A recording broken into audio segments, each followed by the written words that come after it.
de los más reconocidos expertos en antiterrorismo y seguridad nacional en los Estados Unidos, el señor Joseph Umire. Señor Umire, muy buenos días. Buenos días, gracias por la invitación. Al contrario, gracias a usted por estar con nosotros. Como si algo nos faltaba, usted nos tiene noticias de la presencia de Hezbollah en Venezuela y en América Latina. Era lo que nos faltaba. ¿Nos quiere contar qué pruebas hay de eso? ¿Dónde están esos hombres de Hezbollah y qué están haciendo en este continente? Bueno, sí, por factual, Hezbollah está en América Latina por mucho tiempo. Para describirlo muy brevemente, Hezbollah es un grupo terrorista que ha estado activo desde las 80, primero en Líbano, pero después en las 90 se movió más en otros países en la región, principalmente en Siria. Ahora está en Yemen, en Irak. Pero de todo ese tiempo también mantuvo un presencia en América Latina, aunque al principio era muy bajo en las sombras, haciendo actividades ilícitas de narcotráfico, mucho de lavado de dinero, pero actualmente también hicieron operaciones de terroristas. Antes del 11 de septiembre, del ataque al Pentágono y de las Torres Gemelas aquí en Estados Unidos, el ataque de terrorismo islámico más grande en el hemisferio occidental fue el atentado contra la AMIA en 94 en Buenos Aires, Argentina, y 2 años antes también un atentado contra la Embajada de Israel en la misma ciudad. Esos atentados fueron perpetuados según la justicia de la Fiscalía de Argentina por Hezbollah, ¿no? Entonces eso ya demostró que Hezbollah estaba operando en América Latina desde hace tiempo. Actualmente, estamos hablando de ya casi más de 30 años de presencia, lo que han podido crecer es a tener muy buenos vínculos con ciertos gobiernos en América Latina, y principalmente son los gobiernos de la Alianza Bolivariana. Y ahí es donde entra Venezuela. Cuando Hugo Chávez subió al poder en Venezuela, él dio algo a Hezbollah que nunca antes tuvieron, que es una cobertura oficial de gobierno. O sea, él usó las herramientas de gobierno como la migración o ciertas entidades de seguridad para cubrir los pasos, identidades de los miembros y facilitadores de Hezbollah que venían a América Latina, y por extensión, cuando tienes ese tipo de cobertura, vas a crecer, y han podido crecer enormemente en los últimos años. Dígame, ¿qué gobierno de los del Medio Oriente, si es Irán, si es Siria, está protegiendo en este momento a Hezbollah? Porque Hugo Chávez tuvo contactos muy cercanos con Irán y entonces les entregaba la espada de Bolívar y les hacía toda clase de homenajes. ¿Ese gobierno iraní puede ser el que proteja a Hezbollah en sus actuaciones en América Latina? No, absolutamente. Bueno, primero hay que entender, Hezbollah fue formado y fundado por Irán. O sea, en 1982, cuando Hezbollah surgió en el sur del Líbano. Ah, no, en el Líbano, sí, ya, pero protegido por Irán. Desde el día uno, o sea, protegido por Irán y apoyado por Irán desde el primer día. Y en América Latina hay 11 embajadas de Irán en América Latina, y todas esas embajadas proveen apoyo logístico y inteligencia a Hezbollah, que está activo en toda la región. Entonces, Irán y Hezbollah es imposible divorciarlos. O sea, ellos trabajan muy conjunto, y Hezbollah funciona como la primera línea de defensa para Irán. Si hay un conflicto entre Irán e Israel, o Irán y Estados Unidos, Hezbollah va a defender a Irán y sus intereses a nivel mundial, y eso incluye en América Latina. Hezbollah es especialista en acciones terroristas. Lo de AMIA es un acto terrorista terrible, espantable, que tal vez nunca pudo ser dilucidado al interior de Argentina, con qué complicidades tuvo y demás, porque pues ese ha sido un proceso muy complicado. Pero hay ciertos actos terroristas que uno dice, esto está inspirado directamente por Hezbollah. Yo personalmente, señor Umire, sufrí un atentado terrorista en las calles de Bogotá, con un medio de terror que solamente ha tenido un caso en América, que es una bomba Lapa puesta sobre mi carro blindado o en una puerta de mi carro blindado. Escapé con vida milagrosamente, mis 2 escoltas fueron asesinados. uno creería, por el tipo de atentado de que se trata, le digo, bomba Lapa en América, por fortuna, no ha estallado, sino la que me pusieron a mí. ¿Eso es de estilo Hezbollah o se le parece más a la ETA? Porque desde luego eso no es creación de las FARC aquí en Colombia. Las FARC fueron las que pusieron la bomba, pero siguiendo las instrucciones y la manera de construir esa bomba que viene probablemente de Irán o probablemente de ETA. Usted que es especialista, ¿qué diría? Mira, eso es interesante. Tendría que mirar un poco más los detalles del atentado y lo siento que te pasó esto, pero tiene algunos factores que podrían ser de Hezbollah. Algo que me gustaría decir es que, y tal vez en Colombia no se conoce esto mucho, pero como estamos hablando del atentado a la AMIA, el atentado a la AMIA tiene importantes conexiones con Colombia. Primero, para empezar, el operador de Hezbollah que armó toda la parte logística y operacional del atentado es un colombiano libanés. Es un señor que se llama Samuel Salman Herrera o Salman Arruf.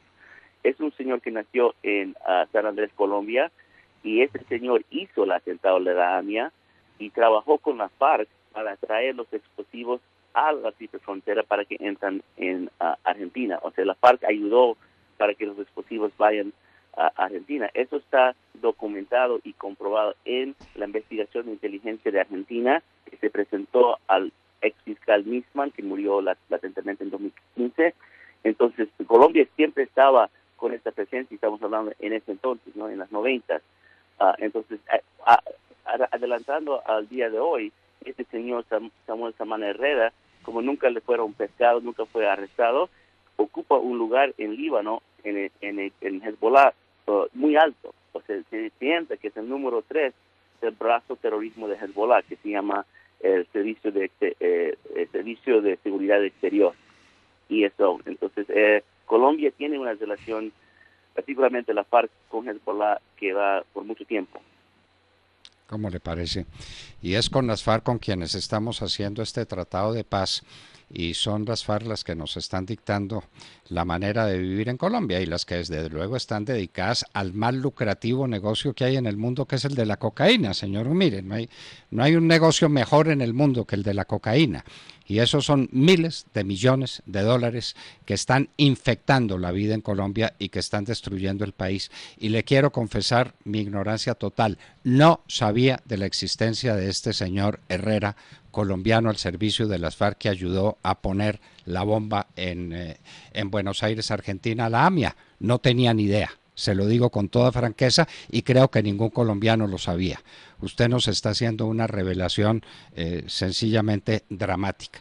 Entonces, eso me ratifica, por los contactos de Hezbollah con las FARC, que la bomba en mi contra, que le costó la vida a mis 2 escoltas y de lo que sobreviví milagrosamente, puede venir de Hezbollah por intermedio de las FARC, que están en Venezuela, como usted lo sabe muy bien.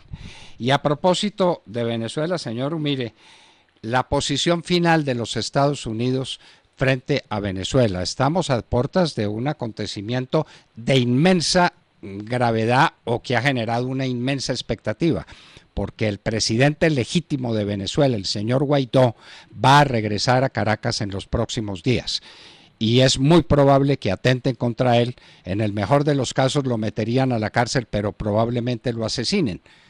¿Cuál vería usted que es la posición de los Estados Unidos en caso de que al señor Guaidó lo ataquen en Venezuela?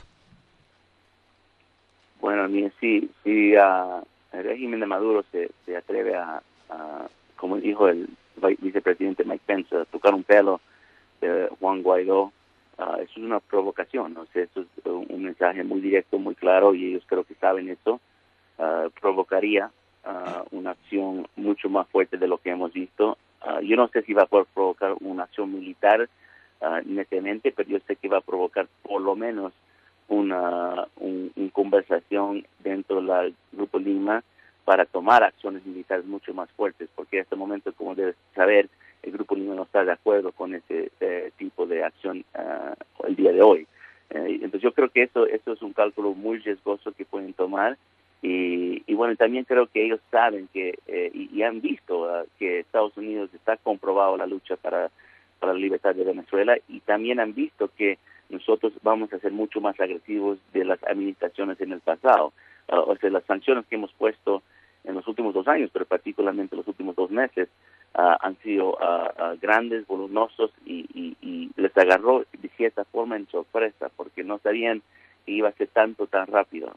Entonces eso creo que, yo no creo que ellos van a pensar que Estados Unidos no va a hacer nada si Juan Guaidó fue detenido, o mucho menos asesinado. Si se fue asesinado, es un acto de guerra, y creo que Estados Unidos reacciona en sí es del tal. Si fue detenido, eso podía no provocar directamente una acción militar, pero hacer una discusión muy fuerte en el Grupo Lima, y más bien pondría al Grupo Lima, creo que un poco más a favor de una acción militar. Señor Humire, en esas acciones que están tomando contra Venezuela hay una posible que no hemos entendido por qué no se toma. ¿Por qué no se prohíbe a Estados Unidos hacer transferencias bancarias a favor de Venezuela? ¿Por qué no? Porque las remesas siguen entrando a Venezuela, y las tarjetas de crédito expedidas por bancos americanos o por bancos de la región se siguen haciendo efectivas en Venezuela. El día que se bloquee esa entrada de recursos a Venezuela, nos parece el régimen no puede durar muchos días. ¿Por qué una medida como esas no se toma, señor Humire? Sí, mira, es un poco complicado. No todos los bancos que estamos hablando están bajo diferentes sucursales que están en manos del gobierno aquí. Se sabe bien que el gobierno aquí de Estados Unidos no controla los bancos estadounidenses. Obviamente puede poner restricciones y cosas así, pero es una conversación que creo que el gobierno va a tener con los bancos primero, antes de hacer tomar cualquier medida, porque no quieren tampoco construir una polémica con el sistema financiero estadounidense. Eso es algo que hay que mirar. Pero déjame decir algo. Yo creo que la premisa que se está manejando aquí en Estados Unidos, y creo que la premisa en Colombia, me imagino, es parecido, que es una premisa que con más presión económica, diplomática, se va a poder fracturar el régimen de Maduro, y tarde o temprano ese régimen va a salir, porque se puede darle tanto presión que no van a poder aguantar. Usted mismo está hablando del dinero, el apoyo financiero. Pero yo creo que tenemos que por lo menos considerar que esa premisa puede no ser correcta. Tenemos que por lo menos considerar que tal vez el régimen en esta fase de su revolución, que es una revolución bolivariana, en esta fase no simplemente está buscando mantener poder, pero también quieren avanzar un conflicto. Y en ese conflicto están dispuestos a perder miembros de su régimen, pero solo si pueden armar ese conflicto para exportar lo que es el conflicto el crisis de Venezuela a otro país de América Latina.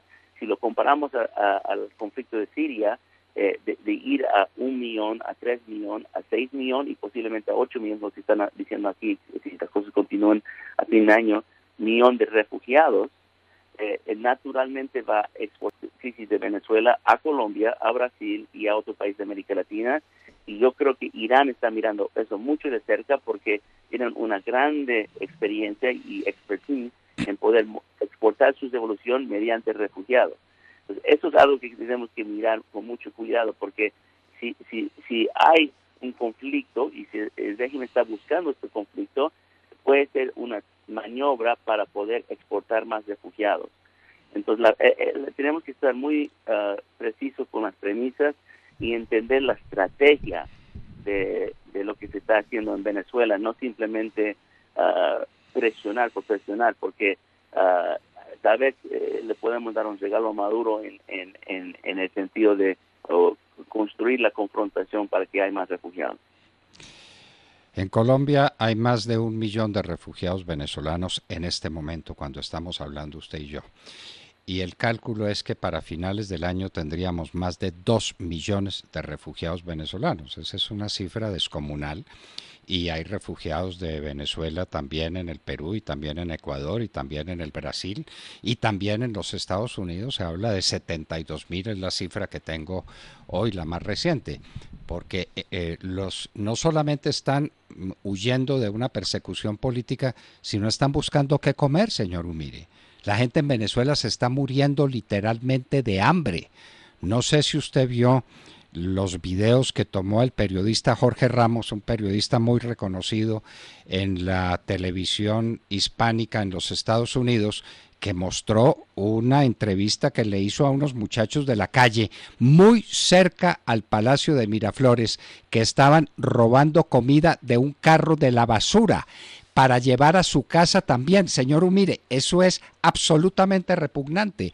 A la gente de Venezuela la están matando por hambre. Eso es un genocidio. ¿Puede el mundo sentarse a esperar la evolución de los acontecimientos mientras a la gente la matan? Se calcula que hay más de 300.000 niños en Venezuela con retardo mental por desnutrición. ¿Eso es tolerable, señor Umire? Sí. No, yo vi el video de Jorge Ramos y muchos otros videos, y también he estado en Venezuela en tiempos pasados, y es horrible lo que está pasando. Pero quiero ser muy claro en esto. Mira, lo tenemos todos, o sea, todos los que estamos recibiendo refugiados de Venezuela, tenemos creo que la responsabilidad de proteger a estos refugiados. ¿Y a qué me refiero? Tenemos que mejorar nuestras capacidades y presupuestos en apoyo en materia de contrainteligencia, porque regresamos a lo que estamos hablando de Hezbollah. Una de las cosas que Hezbollah tiene muy fuerte con el gobierno de Venezuela es un esquema migratorio de tener cobertura sobre diferentes identidades. El gobierno de Venezuela, y más específico los servicios migratorios de Venezuela, lo que se conoce como SAIME, ha podido aportar miles de documentos de identidad, pasaportes, certificados de nacimiento, cédulas a sospechosos miembros de Hezbollah durante un periodo de una década. Y en este proceso no solo construyeron una identidad, no construyeron un documento, construyeron una identidad falsa. O sea, una persona de Líbano o Siria que jamás pisó Venezuela tiene identidad venezolana respaldado con una cadena de documentación. Eso les hace un fantasma. Entonces, cuando llegan, pueden pasar tienen libertad de movimiento usando documentos venezolanos. Eso es algo que tenemos que estar muy pendiente. Fue investigado y hay un documental de CNN que salió en el 2017 un poco revelando este esquema mediante testigos. Y eso creo que es un peligro que tenemos que estar pendiente, porque si Dios perdona que si hay solo un atentado terrorista en América Latina, similar a lo que pasó con la ELN hace un mes, un poco más de un mes atrás, con las carreras de policía, si hay un atentado y se encuentra que ese atentado fue ejecutado por alguna persona que fue refugiado de Venezuela, y busquen en su bolsillo y encuentran un documento de Venezuela, que esa persona es de un grupo terrorista como Hezbollah, eso va a afectar a todos los refugiados. Entonces, los refugiados son inocentes porque ellos están huyéndose de una situación horrible, pero están siendo infiltrados, y tenemos que asegurar que esos infiltrados no perjudican a esa comunidad. Entonces, yo creo que tú estás diciendo que va a haber casi 2 millones este año de refugiados en Colombia. Bueno, Colombia tiene que hacer un buen trabajo de contrainteligencia para asegurar que eso no está moviéndose con algunos subversivos que podrían hacer acciones dañinas. Ya está sucediendo. Aquí en Colombia han entrado, a raíz de este problema de la ayuda humanitaria que Venezuela no dejó entrar, más de 500 militares venezolanos. Ya se encontró entre esos 500 una espía venezolana que estaba infiltrada dentro de esos militares que han venido a Colombia a buscar refugio. En este momento tenemos algo como 540 o algo así es el número de militares venezolanos que se han refugiado en Colombia. Y esa cifra puede crecer exponencialmente en cualquier momento, porque se sabe que los militares también la están pasando muy mal en Venezuela. Y una última pregunta. ¿Usted conoce de cerca a un personaje que se llama Tarek El Aissami, que es personaje central de la dictadura venezolana? Sí, bueno, es ex vicepresidente, ex ministro anterior, actualmente ministro de Industria. Es un señor que tiene una trayectoria larga, y más que él, también su padre y su abuelo, que estaban muy conectados a los partidos comunistas en Venezuela y también los partidos socialistas en Siria. Su tío abuelo, por ejemplo, Shibli al-Assami, fue uno de los fundadores del partido Baath en Siria y después en Irak. Y su padre fue un guerrillero que estaba peleando, que estaba adoctrinando a mucha gente de la frontera Colombia-Venezolana, incluyendo miembros de la FARC, conjunto con el hermano mayor de Chávez, Adán Chávez, en las 90. Entonces tiene una trayectoria muy larga, pero él, con ese esquema que mencioné hace poco, sobre el esquema migratorio de dar documentos a miembros de Hezbollah, Tarek al-Aissami fue la ministra del Interior en ese momento. Él fue responsable de hacer eso mediante la misión Identidad, que es una misión bolivariana que tenía en ese momento. El socio de Tarek al-Aissami en ese esquema con Hezbollah es un señor que debe estar muy presente en Colombia, que se llama Ghazi Nasser al-Din. Ghazi Nasser al-Din fue el ministro consejero en la Embajada de Siria por Venezuela por un periodo de 4 años, y después fue el representante político en su país de nacimiento, que en Líbano. O sea, estaba en la Embajada de Venezuela en Líbano por 3 años.